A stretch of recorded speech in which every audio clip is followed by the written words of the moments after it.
Hey, what's going on, everybody? We are back here on the Rise and Above podcast. I had to clear my throat so bad during that introduction while the music was playing. Dave said, "Don't talk."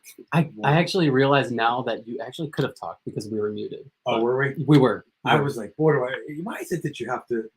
There's two things. Whenever you're not supposed to cough in the moment because someone's talking and you're trying to be quiet, that's when you have to cough the most. And why is it that literally when you have to pee, the closer you get to home, the worse it gets? It's like your body knows, like when you make that turn onto your street, It's a magnetic your pull. body's like challenging you. Will you make it? Won't you make it into the door? As you get older, it gets even rougher. Have you ever not made it? No, not yet. I think when I was 3, maybe 4. But I've heard some nightmare stories as you get older. Yeah. Oh my when gosh. you get into the depends era. But I mean, When I was training for my marathon, it was pouring rain, kind of like today. And I started running early in the morning, and it was like 4:00 in the morning. And my brother went with me. And I was almost towards the end. It was one of my longer runs. It was, I think, it was an 18 miler. And I got 2 miles from home, and I'm like, oh, my stomach's upset. Like, I got to go to the bathroom. Yeah. Luckily, it's early in the morning, like 7 in the morning. Nobody's really out. It's pouring rain. So the likelihood of somebody being on the river trail with me was very slim. So I was like, where's this going is what I'm trying to figure out. I think I can go. So Yeah. I crawled into the weeds and just did your thing. Did my thing. Took my tank top off. Used that to clean that up. Tank top hasn't been seen since, ladies and gentlemen. I texted Sip afterwards, and he was like, "Rest in peace to the tank." And then he's like, "And to the trail." This is people that are clicking on based on the title of this podcast are trying to figure out where in the hell we're going right now with all this. We're bored. We're bored union workers. Yeah, we're bored. We're uneducated. We're bored. Our lifestyles. I mean, it just gets easier and easier. We're living the life right now for sure. We really are. Yeah. It's interesting too because the picket line just gets even more boring as time goes on. Less people are as, I guess, into it. It depends on which picket line you're on. We had some interesting stuff going on today. We had Michael Myers with us today on our picket line. And he did a fantastic job. He played the character role as people were beeping the horn for us to wave. He had the perfect Michael Myers stare. He didn't wave. He didn't move. He just looked at them like they were completely out of their mind. He was hiding behind a pole down the street at one point, and so he played the role, and so we had a little bit of fun with that today. So we're being creative, is what we're doing. Yeah.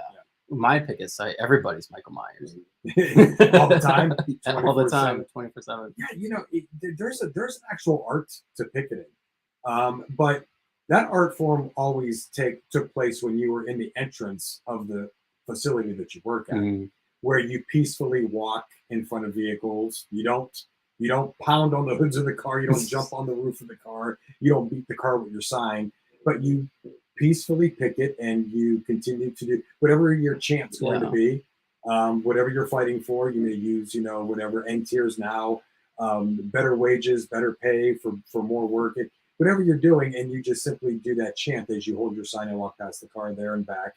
And then they go about their way if they're going to, unfortunately, if they're scabs and they're going to go that route. And you can look at yourself in the mirror on a regular basis, and so be it. But there's supposed to be an art form, but now for Lansing Delta, we're not even allowed anywhere near the entrance of the facilities. We're literally 1 to 2 blocks over, and that's a big block, by the way, how far away we are. Literally, there's a highway in between. Yeah. So, we're nowhere near where you can perform those type of performances. Right. Yeah. And so you're kind of standing there and you have to really become creative on what you're doing to get people to acknowledge, that fight. And you get some people that acknowledge it all. I mean, I don't know where we actually stand in this as far as the support is concerned. We keep getting these numbers. I think at one point it was over 80% support. Sean Fain said last week that the support's overwhelming still. Yeah, and so I'd like to see what those numbers are, what those polls are. I haven't looked at them, but I tell you, don't go on social media because you won't find that support there. That must be where all the keyboard warriors go to let us know how uneducated we are and how greedy we are for doing what we're doing. But even we do get a lot of beeps and people waving and people pumping their fist at us. Some guy drove by today and did this. What is that? I don't know. What That's is that? Literally at the same time everyone said, "What the hell was that?" Yeah, I didn't know if that was like, was he waving a gang sign? I don't know. Well, what is that? What is the 5-finger death punch? What is that? I don't know what that is. So we get people who will get right up to us at the red light, and as soon as the light turns green, hit the gas with everything they have, spin the tires out for smoke. Yeah. It rained all day today. I was soaked. It's a mud bath where we're at Davidson and Canal, and basically it was puddles of water. So people are coming by 100 miles an hour as close as they can, water spraying everywhere. Yeah. What are you going to do? Yeah. I mean, some people agree with us, some people don't agree with us. I would like to see what the overwhelming support is, but so I pulled up something from the Morning Consult Pro. It says, according to our latest tracking survey on the strike conducted October 18th through the 20th, just 22% of U.S. adults said the union is asking for too much in order to halt its strike against the automakers. That share is roughly unchanged since the first time we asked the question late last month, when 24% said the union was asking for too much. So it's actually gotten better to a certain extent. Right. I thought there was a certain percentage too that they're basically indifferent when it comes to they literally don't care either way. They don't know much about what's going on, and they don't care to know much about what's going on. It is what it is. So in the latest survey, 56% of U.S. adults said they support the UAW strike, including a record high 73% of Democrats. And while independents and Republicans are less likely to support the strike than their more liberal counterparts, those Americans are also more likely than not to back the union's effort. So, okay. So it's not bipartisan, but bipartisan from both sides, right. As far as there's been an increase in both parties. And I got to tell you, folks, from the bottom of my heart, I don't give a damn what your affiliation is politically. When they break that down, that to me is so that one party or the other can say, "See, we support them more than you do." Right. I don't. That's. I don't. And that's great. I'm just looking for your support. Yeah. Yeah. I don't care what your background is.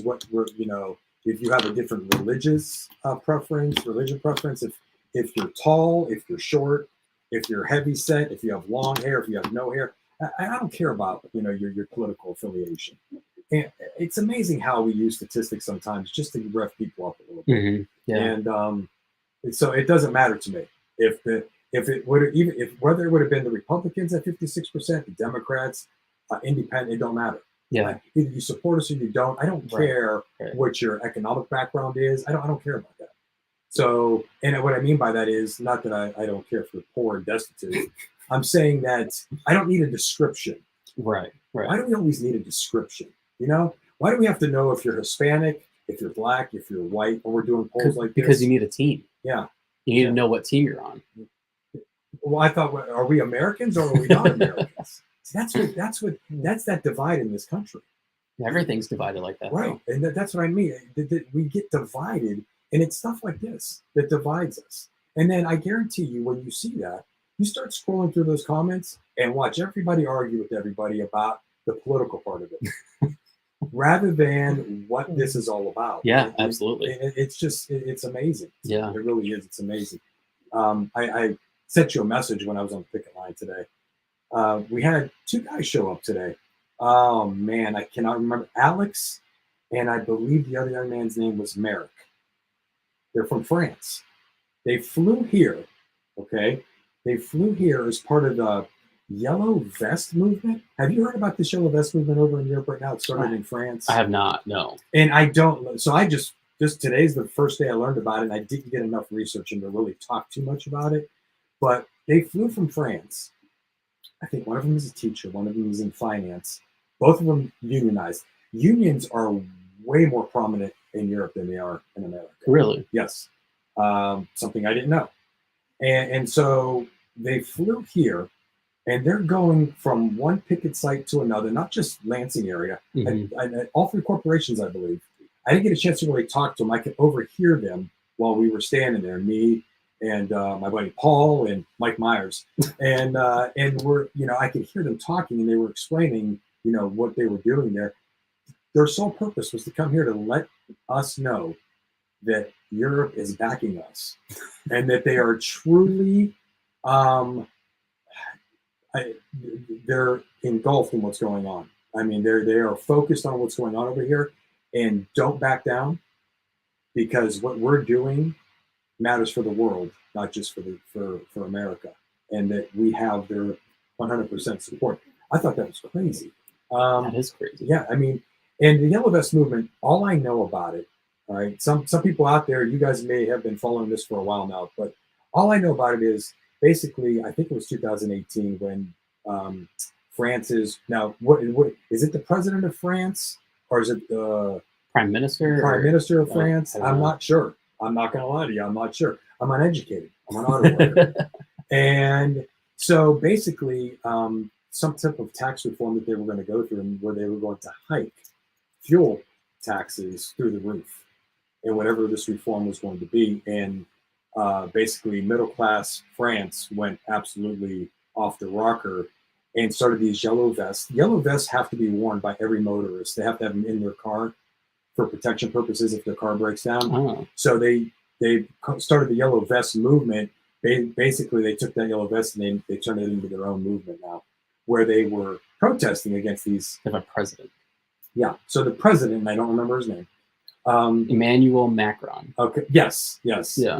Or Macron, as they were saying on the one video I saw, and basically President Macron backed off of these tax hikes on fuel because of the protests. Wow. So he put them on the back burner, so to speak. And then they used this, and it went from France. It's all over Europe now, these yellow vest movements. And it's more of a fight that middle class Europe is fighting against the rich and the elite, and how they have tried to take over the middle class and use their wealth against the well-being of the middle class. And so they feel that what we're doing here in America relates to what they've started over there, over in Europe, where it's more prominent. I mean, this fight's always been front center. Right. But it seems now that we've had enough. Enough's enough. Do you think because that's something that Sean Fain has talked a lot about. I mean, in one of his live videos, he wore a shirt that said "Eat the Rich." Yeah. And do you think this is going to spark like some sort of like anti-rich coming for what's ours kind of mentality amongst businesses, people that work for these corporations? I don't know. I really don't. I mean, because like it seems that the UAW kind of sparked a movement here in the United States, and then clearly this movement, the Yellow Vest protest in France, is a pretty big thing. It is. It's huge, actually. It's actually gotten, from what I've seen, and I don't remember if this was recent. I think the violence has calmed down from the time that I saw the video that I seen. Okay. But it was pretty violent at one point. So this has been going on since 2018? Yes. Wow. 5 years now. So a series of populist grassroots weekly protests in France that began in 17 November 2018. At first, the protesters advocated economic justice. Later, they began calling for institutional political reforms. After an online petition posted in May of 2018 had attached nearly 1 million signatures, mass demonstrations began on November 17th. The movement was initially motivated by rising crude oil and fuel prices, a high cost of living, and economic inequality. Yeah. The movement argued that a disproportionate burden of taxation in France was falling on the working and middle classes, especially in rural and peri-urban areas. The protesters called for lower fuel tax, a reduction of the solidarity tax on wealth, a minimum wage increase, among other things. Wow. Yeah. So, Yeah. I mean, these two guys, young guys, again, one a teacher, one is in finance. They flew over here, took time off from their jobs, flew over here just to and they're going from, it's not, they're here now, but then they may head to Kokomo, Indiana, then they might head to Spring Hill, Tennessee, they might head over to Bowling Green, Tennessee, over to Wentzville, Missouri, Arlington, Texas, Flint, wherever they're going. Right. The Rouge, wherever they're going to go, but they're going from picket line to picket line, local to local, to let everybody know that the support is there in Europe, just as much as it is here in America. We had a guy show up from the United Way. He was some sort of labor representative, some sort of liaison for the United Way. He showed up at our picket site just to say, hey, like, if you guys need support or need anything, let me know. I'm like, I don't even know what that means. Yeah. Like, what is that? What are you going to offer us? Food.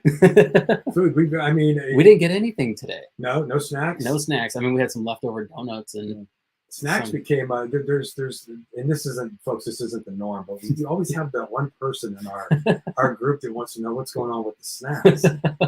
we even had, I mean, where are the snacks at? Why isn't, why is this particular site getting more snacks than this particular site? I'm like, what the hell are we doing here? I mean, are we here to eat? To bring a cause that we? What are we fighting for here? We're fighting for a lot of different things here, and one of them is not the donuts. I mean, it's so much more than the donuts. Yeah, no, absolutely. I find that kind of I don't know, like a mischaracterization of the media. Whenever you see a picture posted, they always use some really, really big dude. And I'm like, come on. Well, listen, like, it doesn't look like we're struggling. listen. Not only do they do things like this, this is, how every time there's a tornado that goes through the South, through Alabama or Mississippi, they get the lady in the rollers, right? And they make sure that they find somebody so that everybody could say, oh, that's it right there. The cash me outside person. Yeah. There it is. Double wide trailer people, and all these things that go with what our stereotypical Southern people look like, right? Which is not true. They do the same thing with auto workers. They always grab that one person, and after the interview, I'm like, I just lost 1,000 brain cells listening to this guy. And why would you bring that guy? Can we at least nominate? Can we pick the people that we want to interview? Right. Because that doesn't represent us at all. No. Well, do you think they search for those kind of people? That's what I want. I haven't seen anybody interviewed at my picket site, but like, they always seem to find the one person like, why did you interview that person out of all people? You know what else though? Those people also are always the ones that are like, oh yeah, I'll go over there.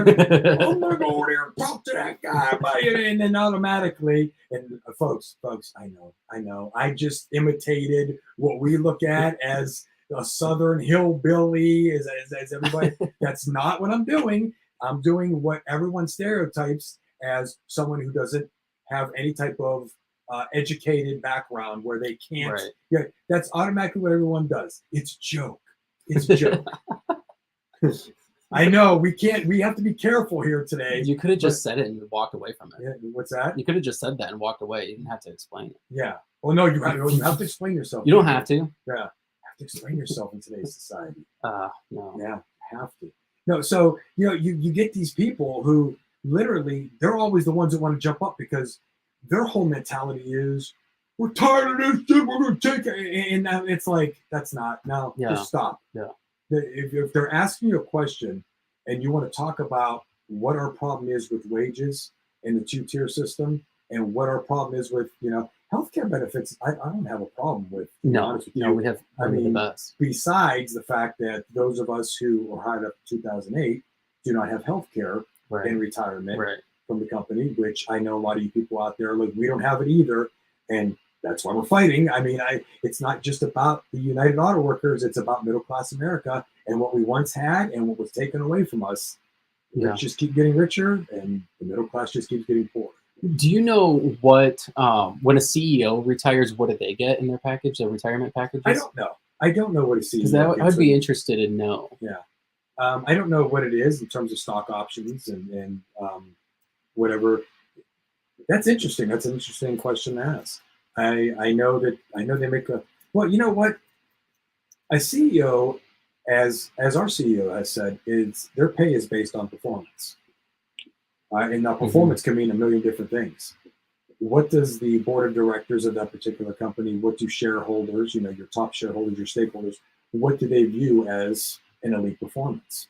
And is it profit margin? Is it net revenue?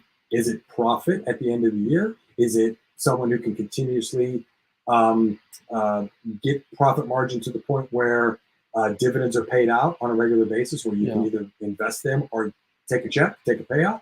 I don't know, or is it all that together? And then that's where, at the end of the day, when you look at those numbers, that's how our CEOs pay. So obviously, if you're in a corporation as large as General Motors, or if you're a CEO of Dollar General, no offense to all of our Dollar General fans out there, I go there every now and then and purchase food. Me too. Yeah. I'm obviously being sarcastic today. Like, honestly, I don't give a damn if you have a problem with the fact that I'm joking around.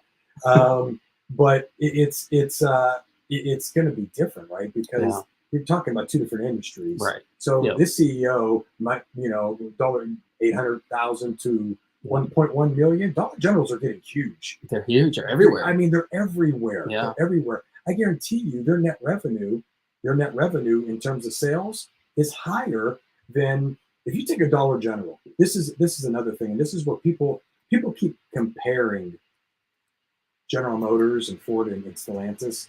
They keep comparing our pay rate to theirs, and they're in a completely different industry. And what people need to understand is this: if you're in a completely different industry, you're wasting your time trying to compare, because for Dollar General, I could tell you this right now, I wonder if profit margin is even their biggest thing. Because if you have a Dollar General here and you have an auto factory across the street, and you're comparing the fact that these people make $32 an hour and you make $14 an hour, and you're saying this is absolute BS because I should be making closer to what this middle class worker is making, you're not looking at the overall cost structure of the companies. This company over here has millions of stores. Mm-hmm. Their overhead is actually higher, right? Dollar Generals, there's a lot more Dollar Generals. I hate to say General Motors. That's probably way. That's not even. We're not even in the same boat when you're talking about that. But let's say you have a Dollar General right here, and you have a leather coat store across the street, imported Italian leather. The Dollar General is one of those big Dollar Generals now that they added on to, where you can buy produce in there and everything. Okay, so you need more employees.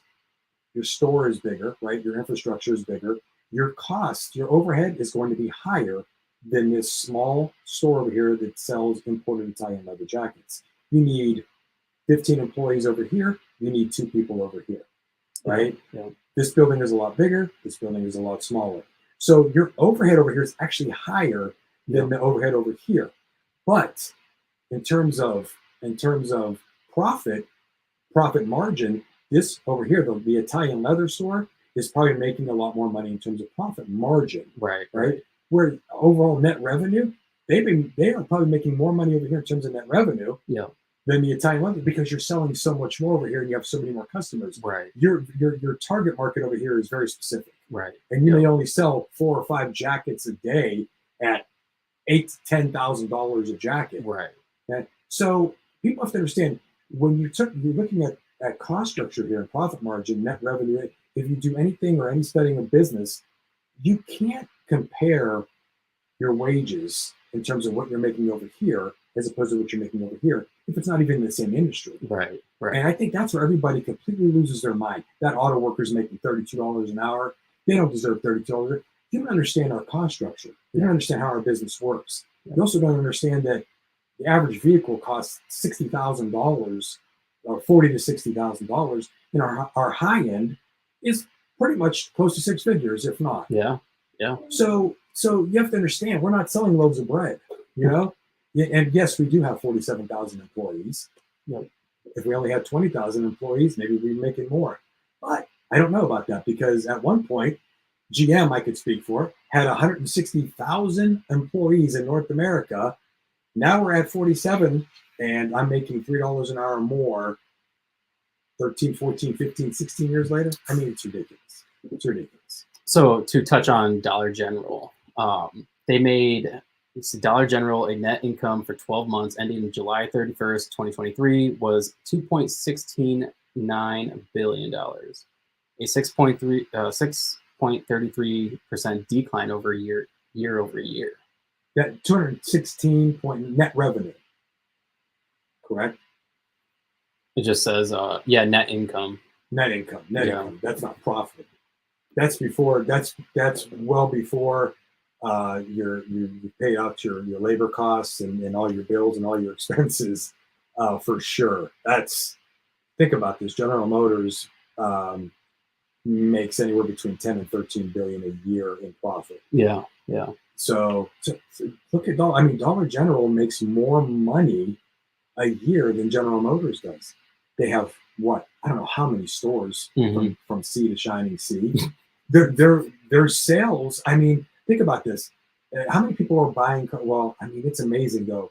You think about it. It's so crazy when you think about the auto industry because we can't make enough vehicles. Yeah.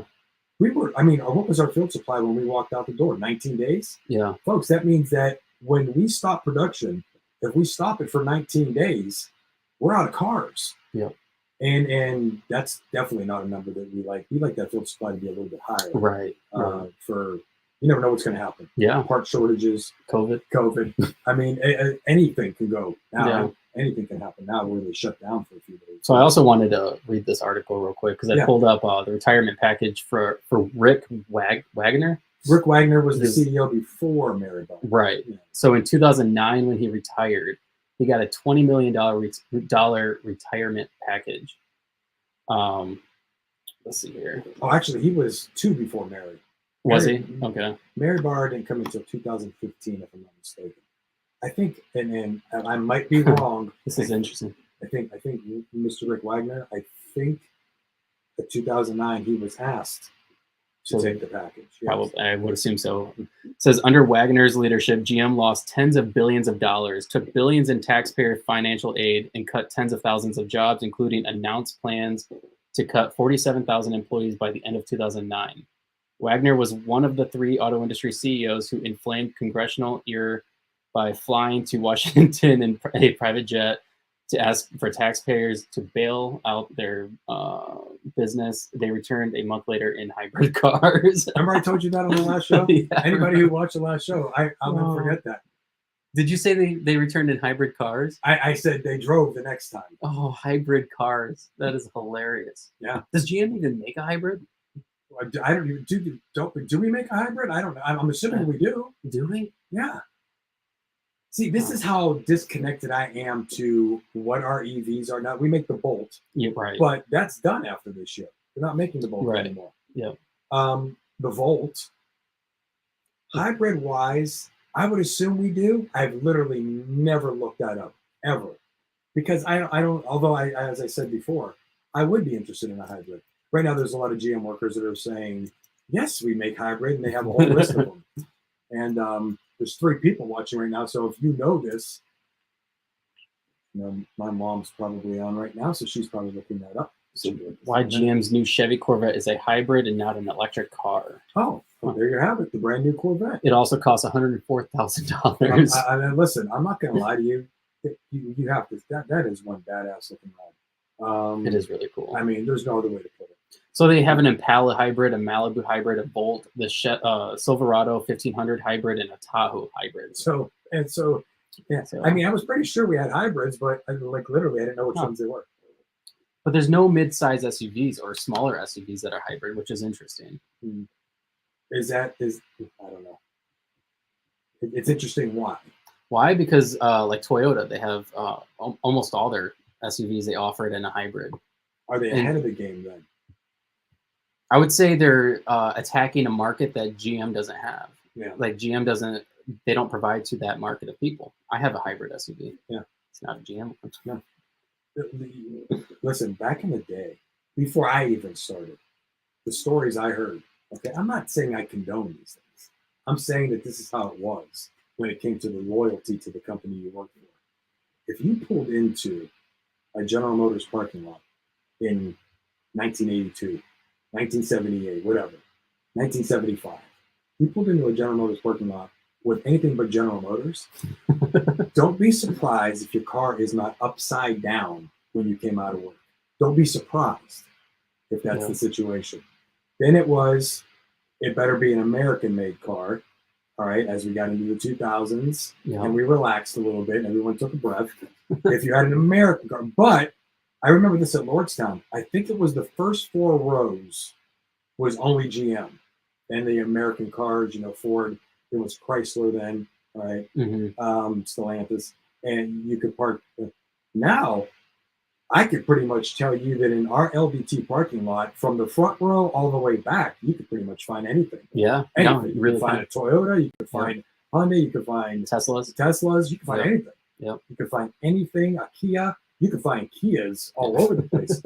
Kia, I want to see ya in a Kia. Still one of the best marketing tools lines I've ever heard, because I can't get it out of my head. That's all they want. They want it stuck in your head. And every time I hear Kia, now for the next hour and a half after we're done here, I'll keep saying it out loud all the way home. So that's how it is now, and nobody even thinks about. I remember my dad telling me a story of at the old plant, somebody drove a Volkswagen Beetle to work, and a bunch of guys, I think 4 guys, picked it up and put it in the middle of Saginaw. We shouldn't laugh. I mean, think about that. I mean, so wait a minute. That's not. There's got to be some strong guys. Yeah, but I mean, you got to think about like the older Beetles weren't that heavy. Well, how far was the walk? Is what I'm trying to. Is what I'm talking about. That's a nice farmer's carry. Yeah, I mean that's a great farmer's carry right there. Hey, at least they didn't harm it. But I mean, I wish if you had video back then, you got to get the person's face when they're coming out. Oh my gosh! But now, I think the one of the reasons why now I think we're more laid back with the whole thing, because you have so many workers making $16 an hour, right? And then you have the in progression workforce that's making between $18 and $24 an hour. Yeah, you can't even afford a brand new car. No. So you're driving an older Toyota. Yep. Right? You're driving an older Prius. You're driving an older, Kia. Yep. Whatever, Honda. But, well, I mean, right now you cannot afford to buy a brand new car. Like I bought that new vehicle, and it's used, and with a good interest rate, money down, and everything, payment's still outrageous. Folks, the whole purpose of the show today is a GoFundMe for Dave. In order please, I'm on strike, people. Just support the podcast. The link is right below. Why are we so loyal? Look at me. I'm just stepping right in here, and I'm going to read her comment. Why are we so loyal by driving only GM cars when some employees are driving a Toyota? We're not. We're not loyal. If that's what she's saying, it was sarcasm. Well, some people are loyal still. Yeah, some people. Oh, I see. Okay, why are we so loyal by driving only GM cars? Because people want to support their jobs. People want to support American workers. We do. I mean, we really do. The majority want to support that. But I think there's been such a, this "we are family" concept that it's been driven into our minds, bodies, and souls over the last I don't know how many years. That was no matter how much you got in a fight with the company, it was still being very proud of what you did. And understanding that, by purchasing a vehicle, you're actually helping your job out. Right. Back then, when there was 200,000 people, 150,000 people all buying GM, that was a huge incentive. We're all buying a car for our company. That's millions and millions of dollars going into, net revenue for our company, which just helps that company that we're working for to continue to have positive vibes and to profit in what we're doing. So we're not only working there to build the cars, but we're buying the cars, and so we're helping the companies twofold. And there's a loyalty there because there's a pride thing there. It's getting harder and harder. And it gets harder especially when people think that the reason why the cars cost what they do today is because of our pay rate.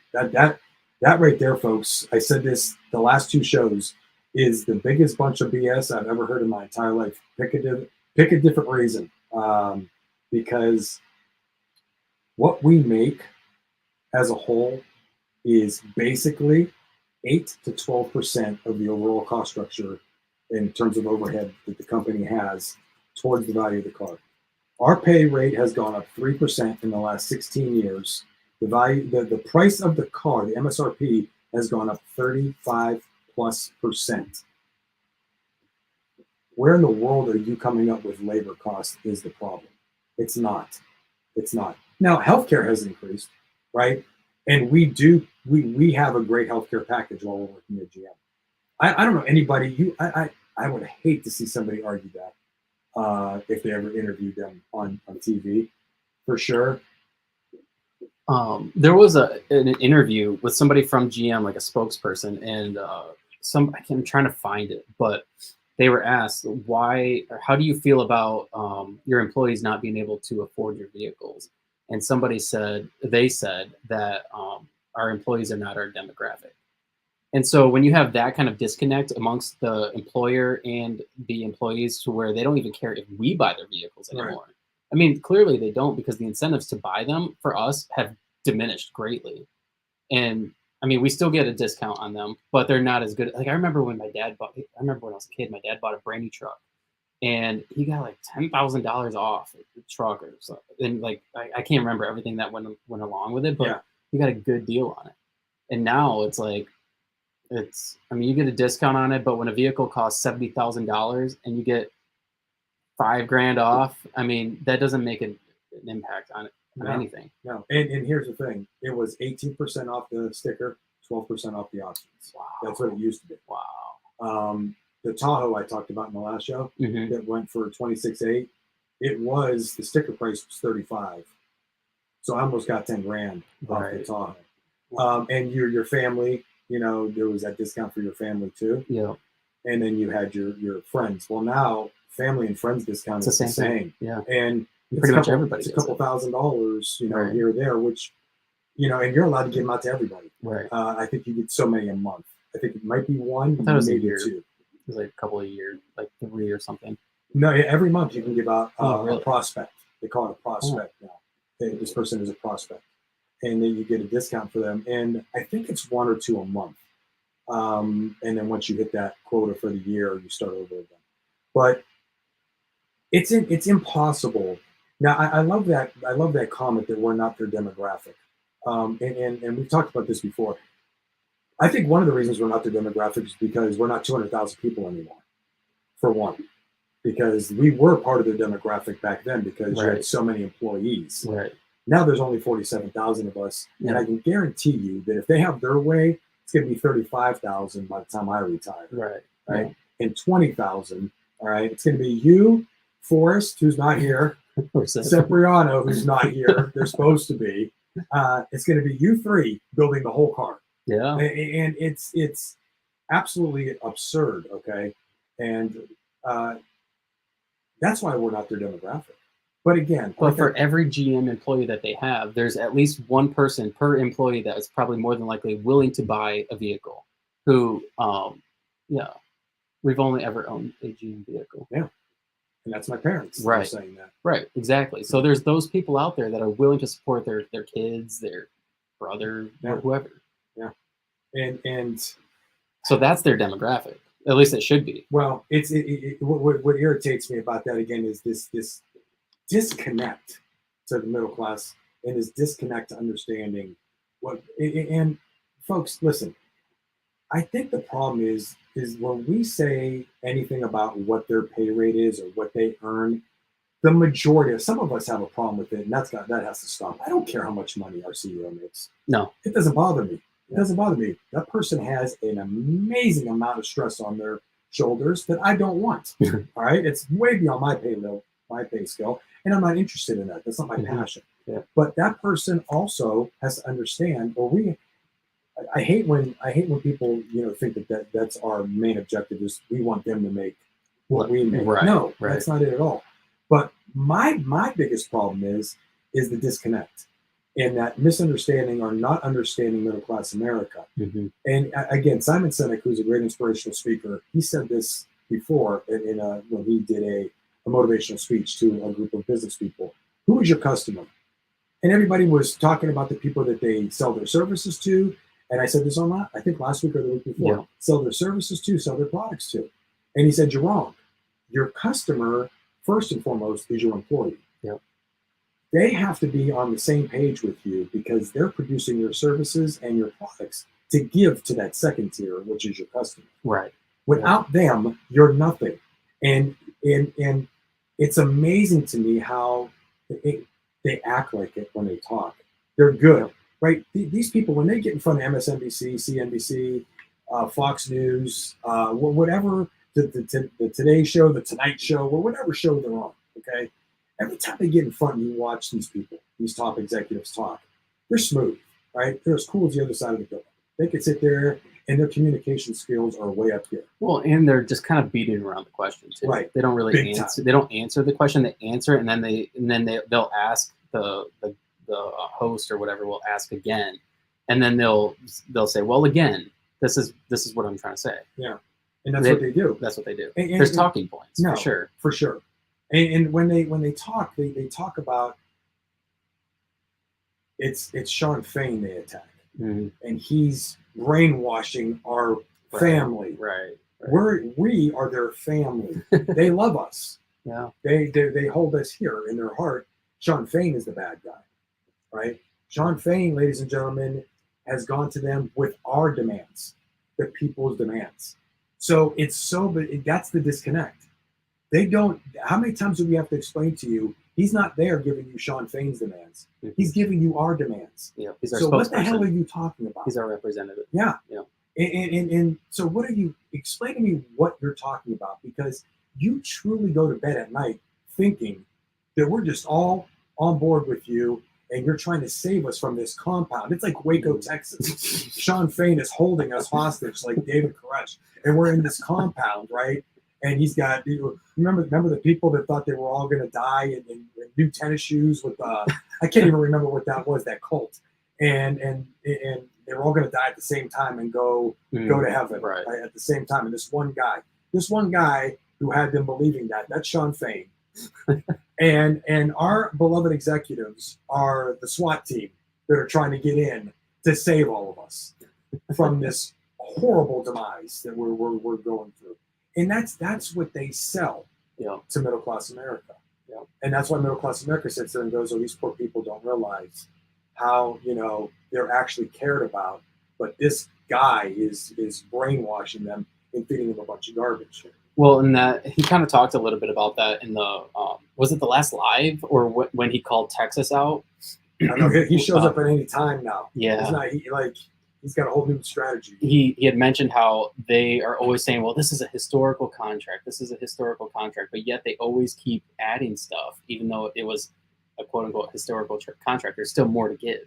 And they're kind of taking those terms from him, from the union, because that union's been saying this all along. I want a historical contract, and so they're using their talking points now.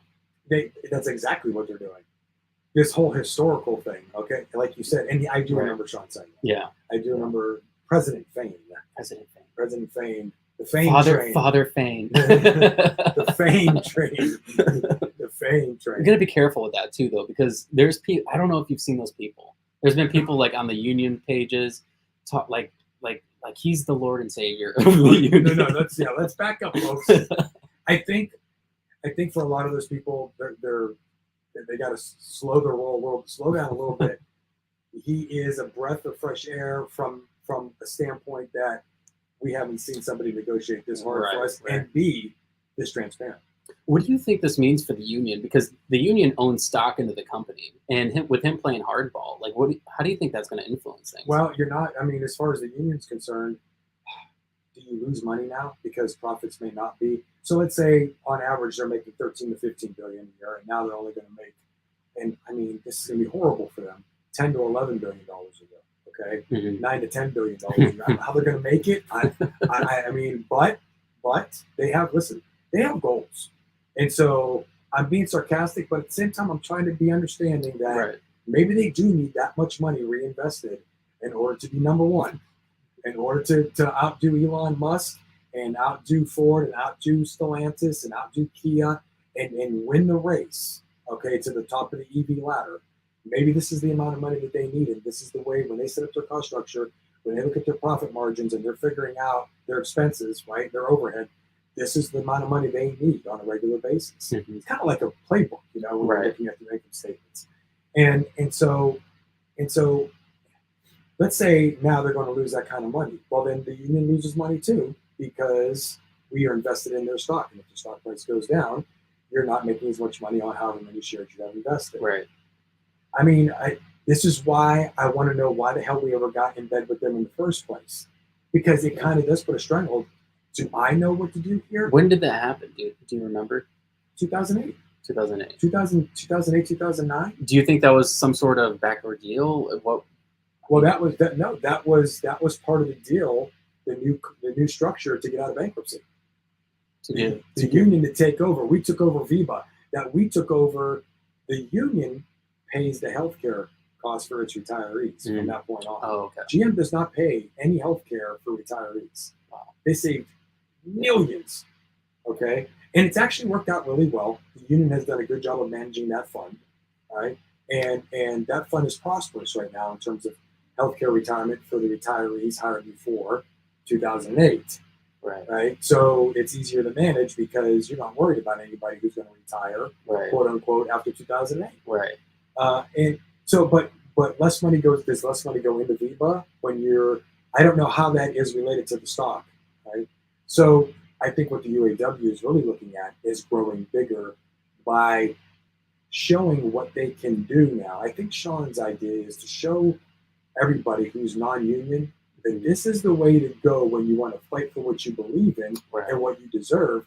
And more people are going to start saying, wait a minute here. It's unionized. Look what this guy's doing. Yeah. I was afraid of these guys because they were corrupt, because the unions had this bad taste in everybody's mouth. Yeah. But this guy's a little different. This guy, and if he can sell that, and you start getting, Toyota workers going, wait a minute here. I didn't want to do this before. Yeah. I thought we were doing great here, but look what this guy just did over here. Right. I'm not saying that's going to, and I'm sticking with the auto industry. UAW goes way beyond that. Healthcare. Yeah. The casino workers are on strike right now. I believe Blue Cross Blue Shield, as a matter of fact. Yep. And so I think that growing in numbers might be the plan, rather than worrying too much about depending on how much money a company makes in terms of your viability as a union. That's smart. That's not dumb at all. And now listen to me, folks. I'm uneducated. I don't know what I'm talking about. I'm just saying that is my thought process. Well, I mean, he kind of alluded to that last week when the Ford CEO said, we want the union to partner with us in order to beat the foreign companies. Mm-hmm. And he said, we're not competing with these companies. These are future union members. Yes. I think that's he came out and said that. I think that's his thought. I'll tell you what, my ADD kicked in just now. We are at 4 people watching live. That's awesome. Yeah, it is. It is awesome. Folks, let me tell you why. I noticed the shows that we do, not a lot watch live, and all of a sudden it goes way up when people watch the recorded version of it later on. And the live is rough because people got things going on. I mean, she was, and by the way, D. Sarge, mom, affectionately known as mom, I've had about 15 people today say to me, is your mom going to be on? So Mama Sarge is awesome. She's the number one supporter. She's the number one supporter. And, so as I went way off on a tangent, this is my ADD. It kicks in and I was never tested for ADD. She's on right now. I believe I had it from a very early age, just thinking about like when I would take tests. But back then it was like, SWAT, concentrate on what you're doing. I'm not talking about mom, I'm talking about the teacher. The teachers. I remember one of my teachers, God rest his soul, Mr. Gaetano.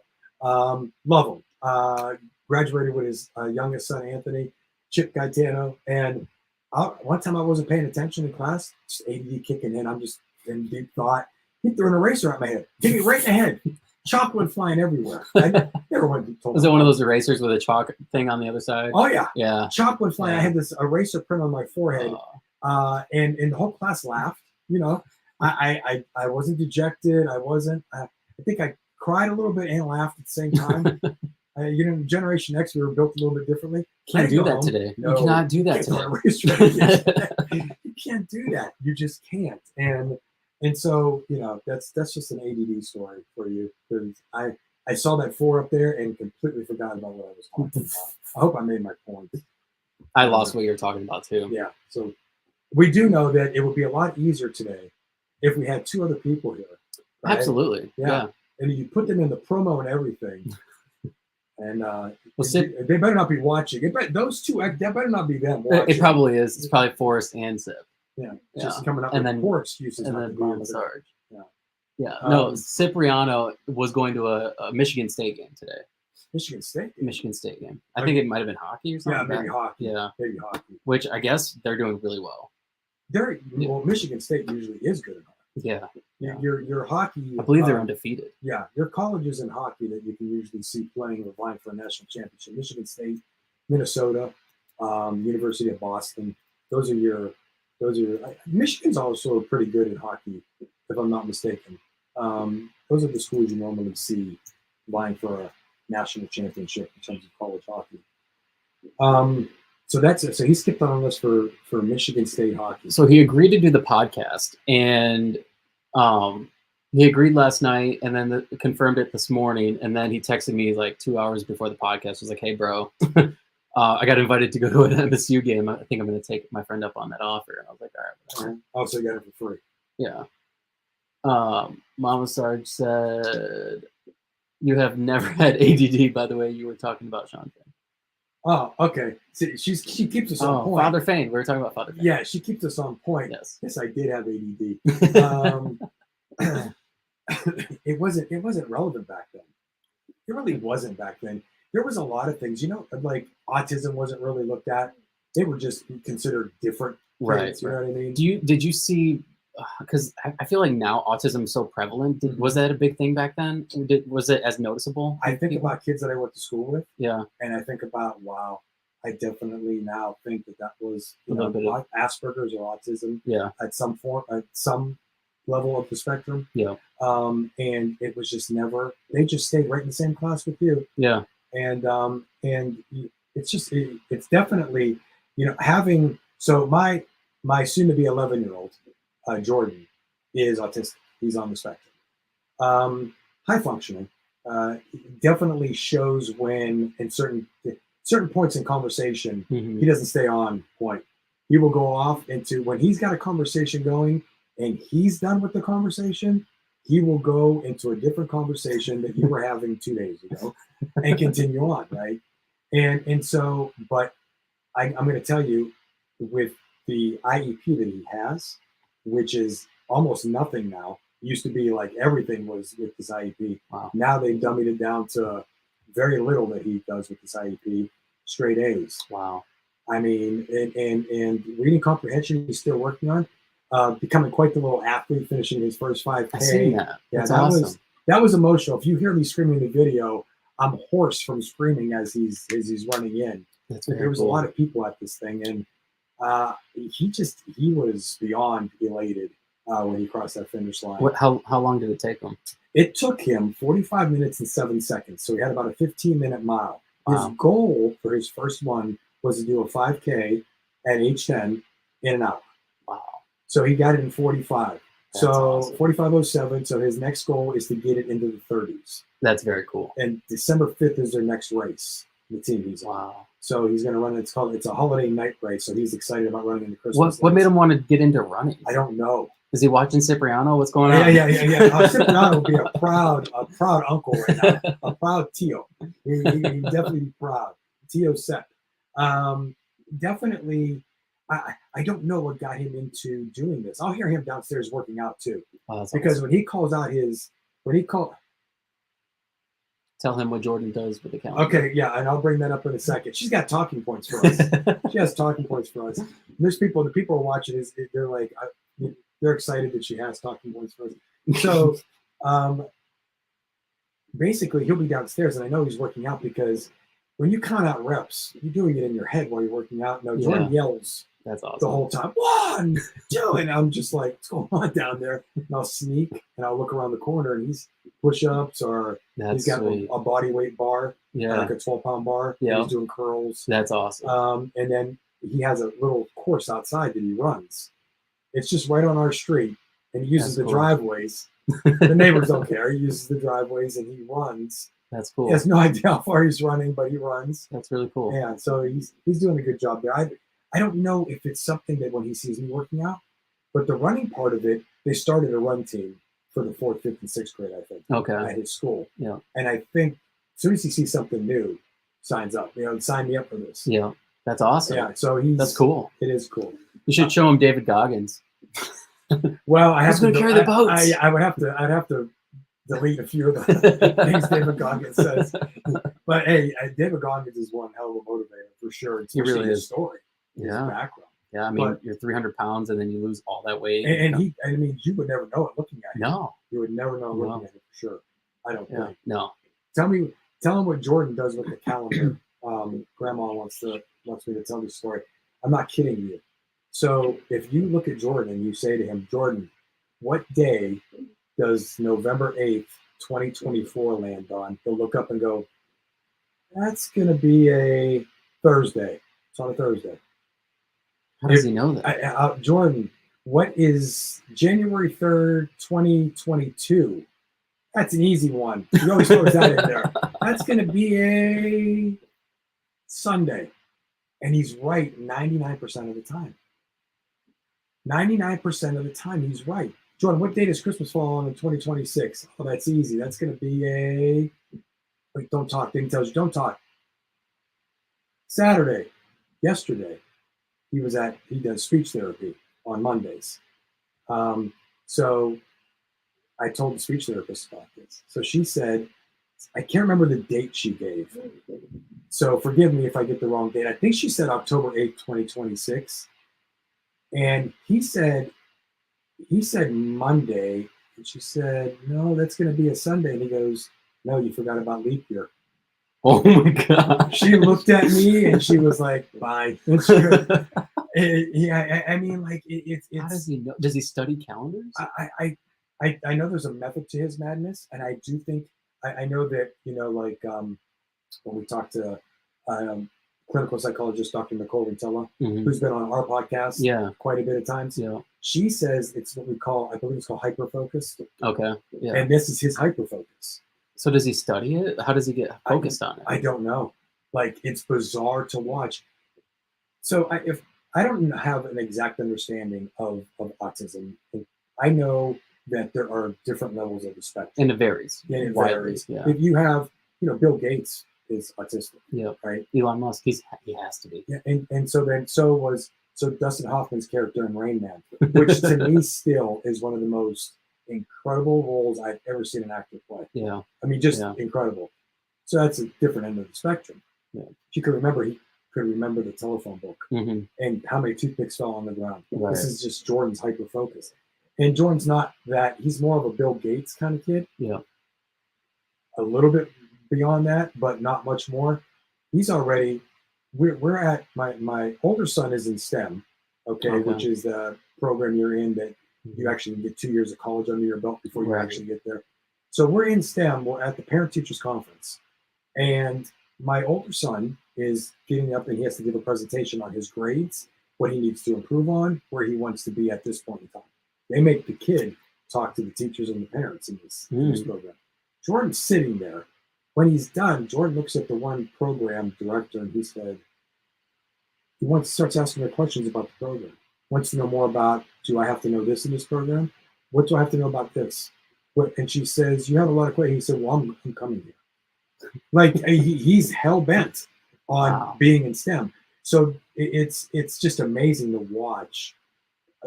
Like we always say, autistic people, it's not, they're different. They learn different. Right. That's all. Yeah. They just learn different. Yeah. And it's an eye-opener for me. It's an eye-opener for his mom. It's an eye-opener for family. Yeah. Because we never really actually paid attention to something like this before. Right. And so I have a nephew who is in his 20s now, had Asperger's when he was younger. He's in his 20s now. When he was younger, you grow out of it? Well, no, I don't think he grew out of it, but he's a foreman on a construction job now. Wow. Like, he runs this particular, he's doing very well for himself. I think we look at people with these different disabilities and we think of it as a way that, like, they're not going to be successful in life. Like, they can't, I'm sorry to say something. We look at it as a way, like, they're not going to be successful in life. They're going to need assistance, whatever it is. But In a lot of ways, it's almost a superpower. Yes. For a lot of people. Yeah. There's a guidance there. Yeah. And we have some tremendous people in his life. Tremendous people. Very lucky to have the people in his life, from educators to, like I just talked about, Dr. Nicole Antilla and Miss Andrea, the speech therapist, all the way over to family, and how they work with him, and how they, he's very accepting.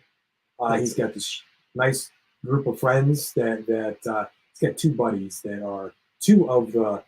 I mean, he's got a large group. He's got a posse, and two of them are very, very protective of him. So it's kind of nice to see, that they get Jordan, and kids that age, that's not the norm. No, it's not. It's not the norm. Kids can be extremely mean. I remember when I was in middle school, there was a guy. He was special needs. I don't know what he had, but I remember being in like swimming class, and he was a little bit more developed than everybody. He had been held back a couple times, and everybody would make fun of him because he was so developed down there. You'd change in front of everybody. Yeah. And they would just make fun of him. And he thought that this is my friend. Like, they're talking to me. But yeah, no, people were inadvertently making fun of him. And I'm just like, man, this is terrible. But yeah, no, I mean, I see it now. More kids are accepted for their differences. Yeah. Today than they were when I was younger. We're being told to move off of this topic. Oh, they're back. They're back. Two people dropped off. They're back now. We'll get back onto the UAW. How about where are we at now in terms of time? We've been going for an hour and 2 minutes. Hour and 2 minutes. Yeah, this was a quick podcast. It went really quick. Yeah, I think we touched on a lot. We elaborated on more than we have the last couple of weeks, and then we just basically strengthened our viewpoints on that stuff.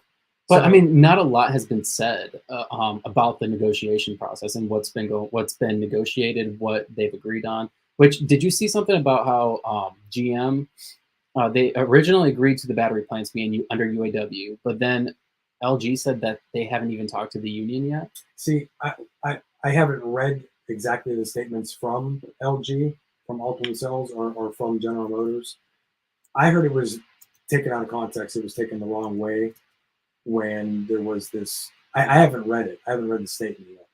But I think it was taken, from what I understand, it was taken the wrong way, that it is a done deal for General Motors, but it's not a done deal for Ford or for Stellantis. I'm not sure which one of the other two.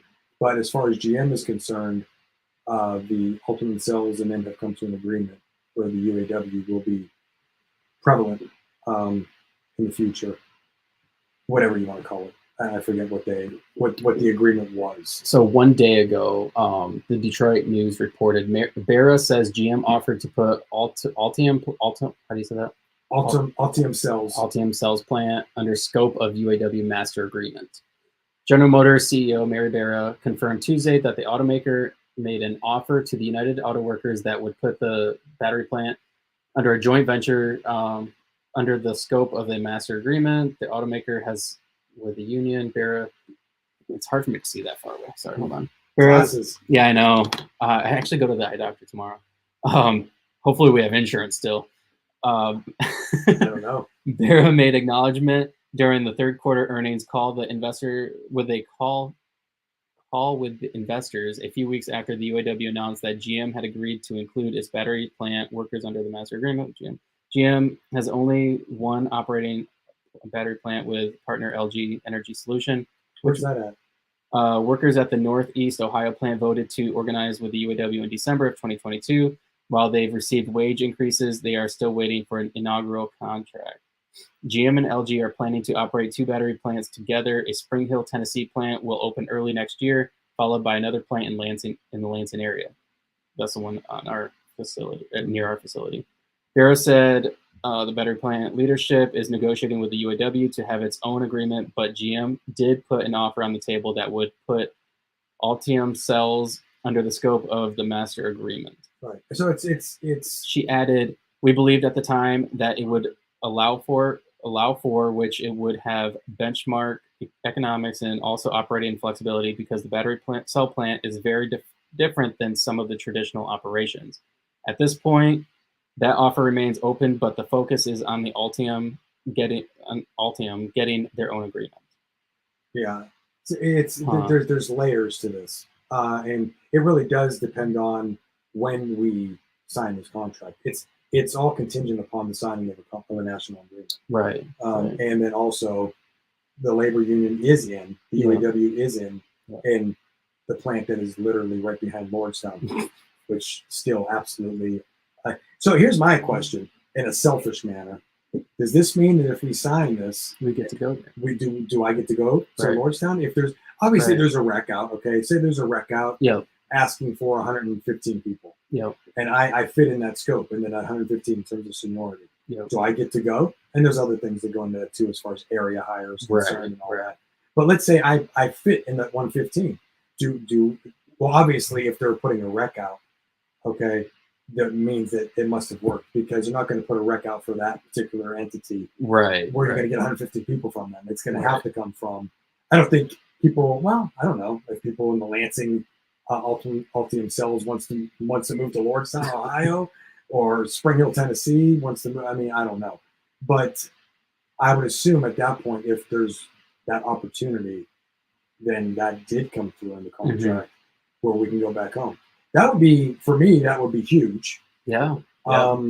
Because it would change my game plan in terms of retirement too.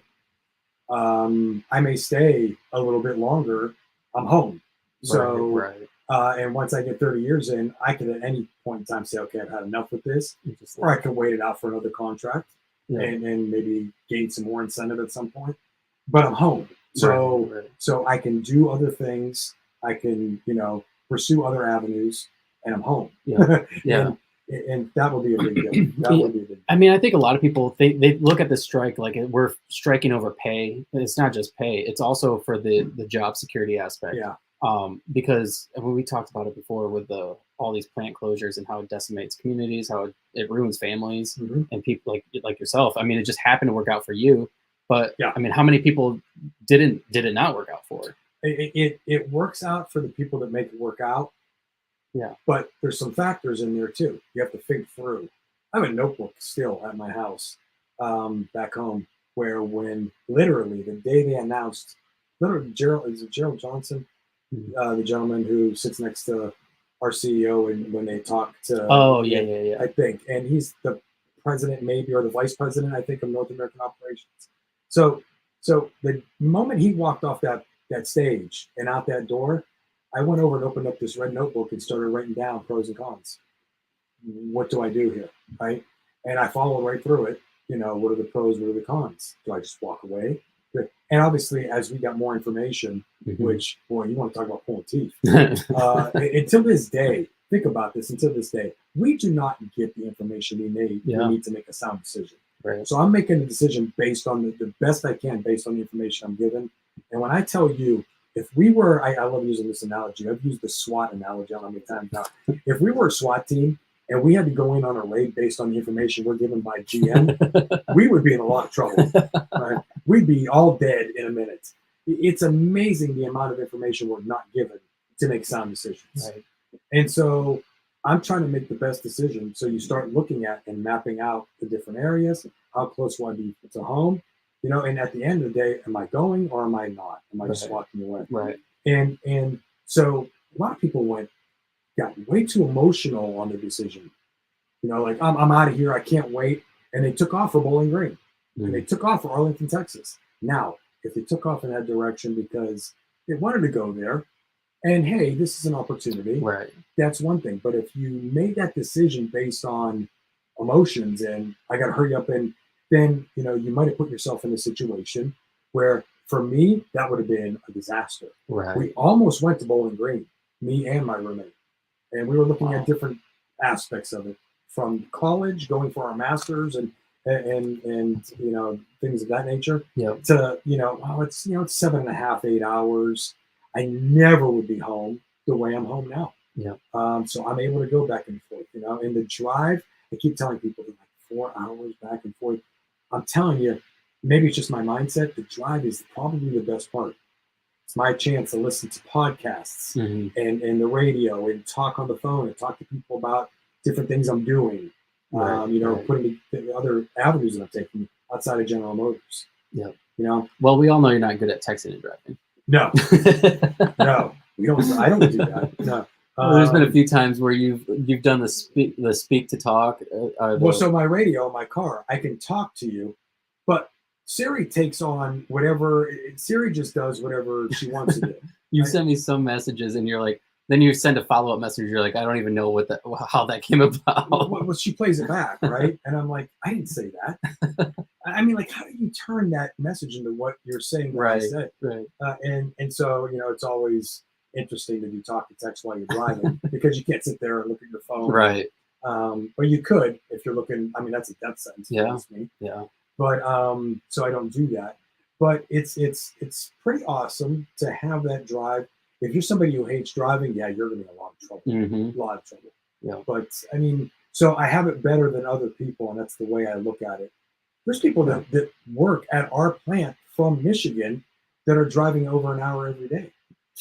You know what I mean? That's They're coming true. from Flint. They're coming from Detroit, Grand Rapids, Battle Creek. They're coming from all these other places because that's the nature of this game now. Right. This game is not local and everybody lives right there. It's people coming from every different direction. You have people, think about this. You have people that live an hour and a half away. They'll stay overnight at the plant. Yeah, just shower in the locker room in the morning, and just stay there for 3 days, then go home. Right. Because it's folks. I said this before. Don't give me no one told me how to do that. It's they're just making the adjustment, but it doesn't. Well, I mean, it's the fact that it's literally one of the better jobs that you can probably find in Michigan. I mean, even with not being able to make top wage, or if you hire in at a lower wage, like it has opportunity. It does. I mean, in every contract, that this could be our chance to get more and get better. Yeah. I think the opportunity is there, and when they say historical contract, it's an historical contract. It's a historical contract, but I don't like the company stealing our line. We said it was. They're going to say it now. Yeah. It is, and so people want you to sign. I don't get it. You don't get it. Nobody actually gets it except for those 35 committees or whatever that are sitting at that table, that are still sitting there with UAW attorneys and accountants and management's management's attorneys and accountants, working through all the finer details of what a bargaining agreement is. Labor disputes and bargaining agreements like of this magnitude, that's not an overnight thing. Right. Yeah. That takes a lot of negotiating and figuring everything out long term. Yeah. It's not just about what's going to happen over the next 6 months. It's about what's going to happen over the next 5 to 10 years down the road. Right. And so it's not going to happen overnight. And well, why is he still taking plants out while you guys are at the table?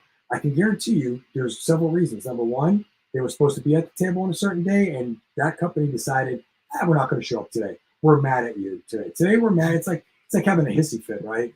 And so, or there is, we don't know what's going on, right? Is there was a verbal agreement that suddenly gets pulled away because they're mad because this person now said, who knows what is going on at the table? Right. Or we saw these text messages from you guys to each other. We intercepted them, and what you said about us, and I don't know how childish it can get, but for the most part, there's professionals in the room on both sides, and they're trying to make sure that they can survive whatever. There's also a different way of thinking on both sides. So the UAW's way of thinking is different than management's way of thinking. That does not make the UAW side wrong because of how we think. We don't look at it when people are on this side of the table, and all they do is see billions of dollars every day. Their focus is on profit. It's always been that way, and that's just the way it is. When I act that way, I'm never going to have billions of dollars, so I'm not going to even try and go down that road to figure out how that would work. I don't even understand that. I don't understand that. Just like they don't understand this side of the table, where we're just trying to increase the viability of the middle class. Yeah. That's all we're doing. Yeah. And it's not, people are like $32 or I'm sorry, $60. You guys make $50 to $60 an hour. No, we don't. We don't make $50 to $60 an hour. Half of us make $16 to $25 an hour. Top rate is $32 an hour. We're outsourcing constantly anymore. We're losing jobs left and right. And that needs to be addressed. on where our future is as auto workers. Our healthcare, probably the least amount needs to be addressed there for the most part. Yeah. But everything that goes into, absenteeism, vacation, every time they come back to us, the company, and they say, look what we're going to offer you, they put bullet points up. Do you know when you look at those bullet points, you're like, well, wait a minute, what do you mean a new formula for cost of living allowance? What's a formula? And then it's when at maximum rate. Well, we're not going to be at maximum rate if we're getting a raise in percentages over 4 years, right? Yeah. We're going to get 10% up front, 4%, 4%, 3%. We're not going to be at max rate till the end of the contract. Yeah. So what does that mean? So does cost of living allowance come to us when we're at max rate at the end of the contract? Or is it max rate right now? Or is it anybody who's at max rate right now? Right. Yeah. And you have to work your way up to see. And it's not a stupid question. No. Because that could easily be manipulated once we sign on the dotted line. Right. So, and then people say, well, you'll find that out in rollout meetings. Yeah, but I get that. Is that after you No. Rollout meetings are when you go to your union hall and, your shop chairman and the bargaining committee locally are there. I couldn't remember how that went last time. Yeah, they have to go over in detail the finer points of the contract. Right. And then obviously you get your contract book and you can, I don't know how anybody reads that entire thing. And my head would be killing me after going through that entire contract. It's not 3 pages. It's 180 pages of, a lot of legal wording. Yeah. But so they break it down then. Well, the people get emotional when they see the bullet points and they go right on social media and they start saying, well, what the hell is this? Well, what the hell is that? And they're so irritated after 17, 18 years that it's very emotional right now. And other people outside of this see that and they say, you mean to tell me you don't like the fact that cost of living a lot? I mean, they're giving you everything. That person's not understanding what we're saying is we don't know what this means. Right. They're not being, and obviously they're not going to list it in the bullet points. Right. When you say up to 5 weeks vacation per year, what do you mean up to 5 weeks vacation? What does that mean? Hey, what's up, Liz? There's Webster. Hi. I haven't seen you forever. I haven't seen Liz forever. Hey, we should have her on the podcast. Bring her on. Liz, you want to join us next week? Just answer. Just respond yes or no. Just respond. And watch your language. So, I mean, basically, it's a matter of people needing to understand. It's not that we're not happy that historically, listen, where we're at in terms of pay rate, the people there's a reason why we go in at 47%. We go in at 47% because that's how far behind the 8 ball we are in the last 18 years. We're not going to get 47%. What did GM come in at? 8%? Right? Yeah. Okay, so then eventually GM comes up to 23%. 18, and then Sean eventually drops it down to 36. Yeah. GM comes in at 20. It's negotiating. And Sean's at 36. GM comes in at 20. Yeah. And there's the stalemate. Now it's at 23. I think Ford's up to 25. Wow. It's going to, people are like, it's 30 or we're done. No, you don't know where this is going to go. Yeah. If it gets to 30, I'm not going to apologize to anybody. We're still 17% behind where we should be based on what our corporation does. People, based on what our income statement shows, based on our profit margins, based on our cost structure, we can afford to get to this. Yeah. We can afford to. Yeah. The only reason why management says we can't is because they want to use the money for something else. Which the pockets. They all get bonuses. I don't listen. When it comes to a corporation like this, if you are a person who runs a storefront, okay, and you're the only employee, you're the worker, your income comes out of it when you look at your income statement. Yeah. You have your sales revenue, and then you have your cost, okay, your cost, and then your expenses. So your cost of goods, your money usually comes out of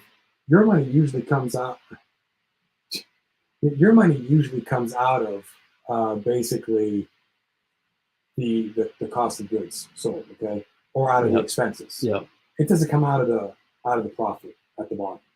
Whereas because you're doing all the work, if you're doing a landscaping business by yourself, you don't take it out of profit. Right. You usually take it out of cost of goods, which is all the material that you need and your labor hours.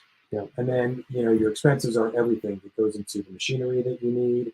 If you're doing marketing ads for your company, But then you have profit, okay, at the end, which is all that. After all that's gone, what's left from sales revenue, cost of goods, expenses, what's left over, that's your profit. Companies of this size, usually their pay comes out of profit. Usually. Yeah. So I don't know how that works with General Motors, but I can guarantee you that, no, I don't want to guarantee you, I would assume that our CEO's pay comes from, all right, based on performance, and it comes out of profit. Yeah. It doesn't, in stocks. Right. It doesn't come out of cost of goods, or if you look at the income statement, when the Security and Exchange Commissions shows our reports, folks, it's a matter of public knowledge. You can look it up. Right. When you look at it, you will see how much money we make in terms of sales. I mean, what did I say? Net income or net revenue for GM is usually somewhere between 140 and 160 billion dollars a year.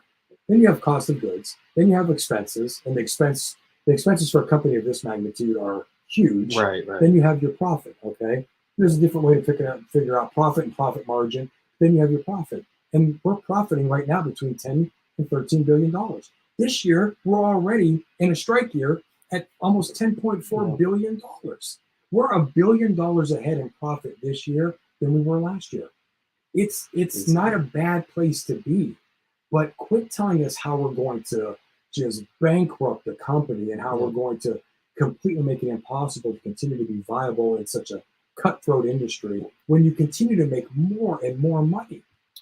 Well, and then they keep offering buyback, or they keep selling the stocks, right? Selling off stocks. Yeah, you stock buybacks. I mean, back in the day, that was illegal. And I don't even know. I'm not going to lie to you. There's stuff I know about. There's stuff I don't know about. I don't understand. Nor have I ever really looked at stock buybacks and exactly what. I'm not a big stock guy. I really am not. I've never really looked at stocks and fluctuations and when should I buy, when should I sell. I mean, I'm a mutual funds guy. I'm a 401k guy. I kind of watch that in terms of what my contra fund is doing and my Fidelity and my better investments. And I just go through that and I just watch, trends and decide, should I put more here? Should I take some out? I'm getting closer to retirement. Do I need to back off from the aggressive stuff? Yeah. And I don't really pay attention to stocks, and so just straight stocks. I don't pay attention. So never really paid attention to Class B and, what's the difference between Class A, Class B, I just haven't. I don't know anything about that stuff. No. I bet you Cipriano does, and he's not here. He's at a Michigan State hockey game. Well, he always has money. He always has money to go on trips. He's always doing something fancy, something crazy. Well, he's an auto worker. He's a millionaire. He's a millionaire. This guy's making $60 an hour right now. He can't be possibly. So Sepp has been with the company now. He was 4 or 5 years. He was a temp for how long? I don't know. I think, didn't he hire in he got hired in 21, I believe.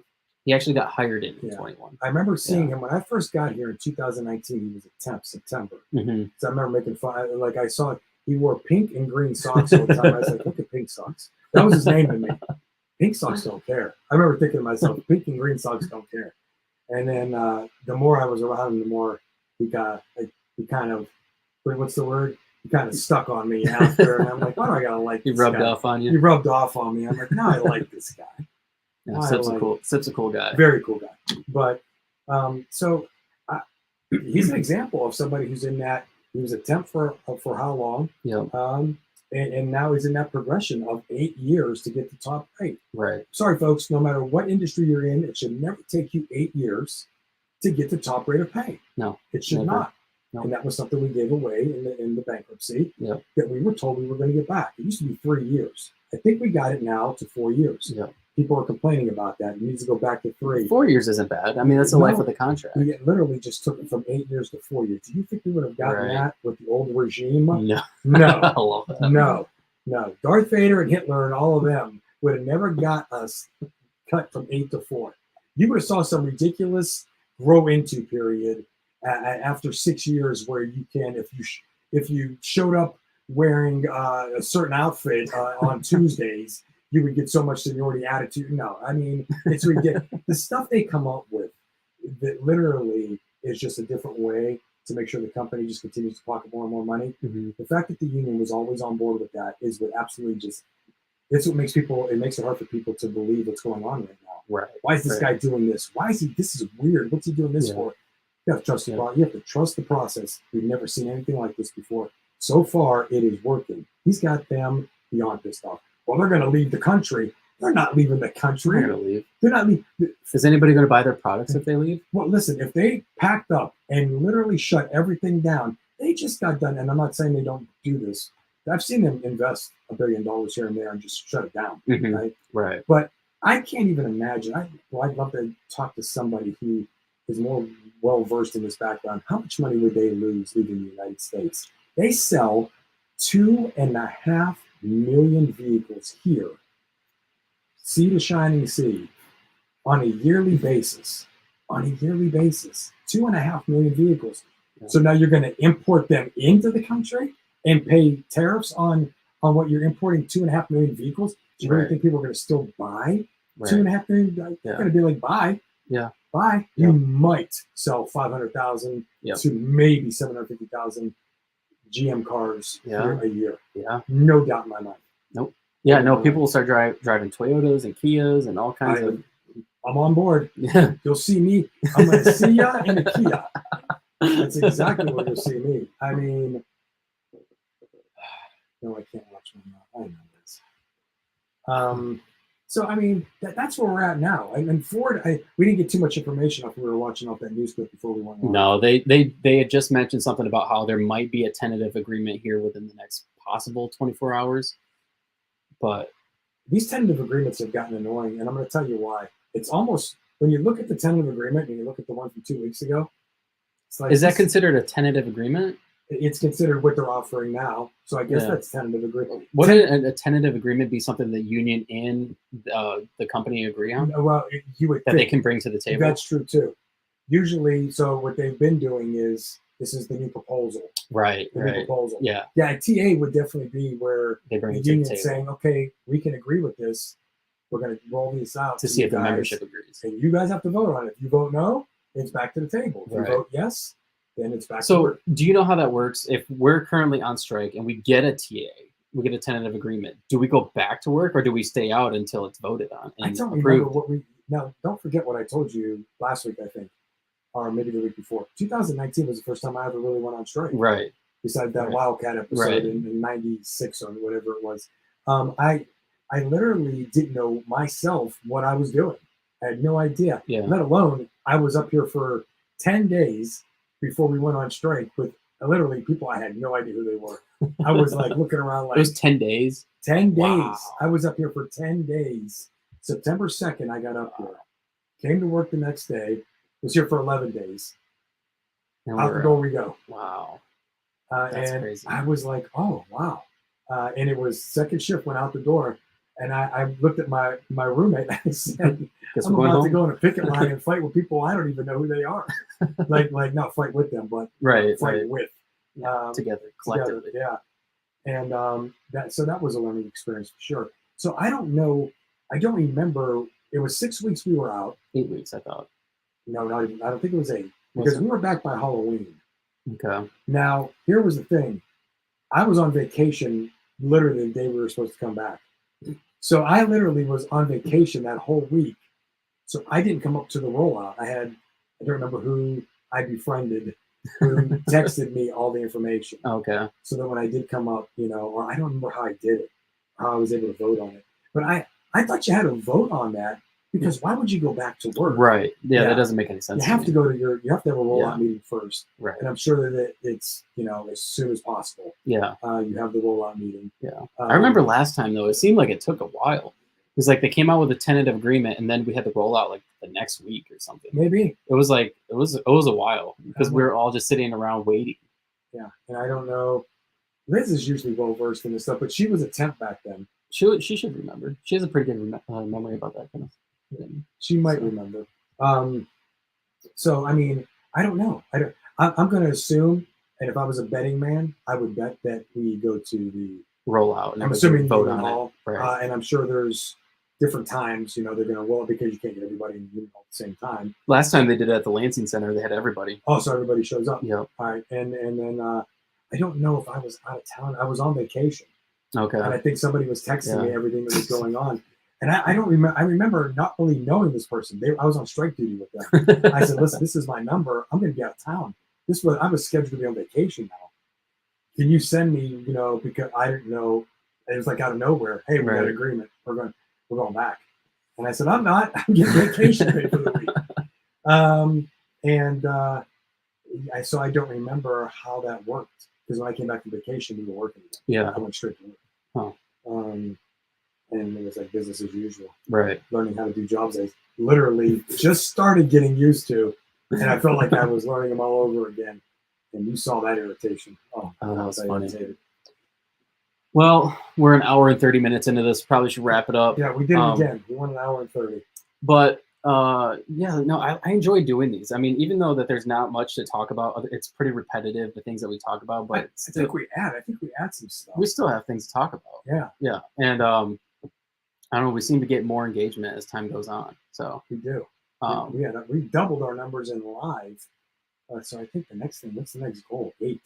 Let's go for 8. Let's go for 8. I'm gonna try and sell it. I'm trying to sell it. What can we give them? Like, I don't know. Can we send them like a giveaway? Giveaway. But yeah, I have a good time doing this, and it doesn't always have to be about you. It just happens that this is, well, this is very relevant right now. It is extremely relevant, but I want it to be kind of about the UAW, because every time we do this live, I want it to be like somebody we work with, like you and like other people that we work with. Right. So it's kind of work related. Right. And since we're on strike, it fits. Yeah, I mean, it'd be cool if we had like maybe 2 more people. Yeah, absolutely. That don't have a hockey game to go to. And, whatever other excuses we're going to come up with. But, all right, cool. Well, thanks for doing this, Sarge. It's been a lot of fun. Absolutely. And we'll do it again next week. Absolutely. All right. See you, everybody. Bye.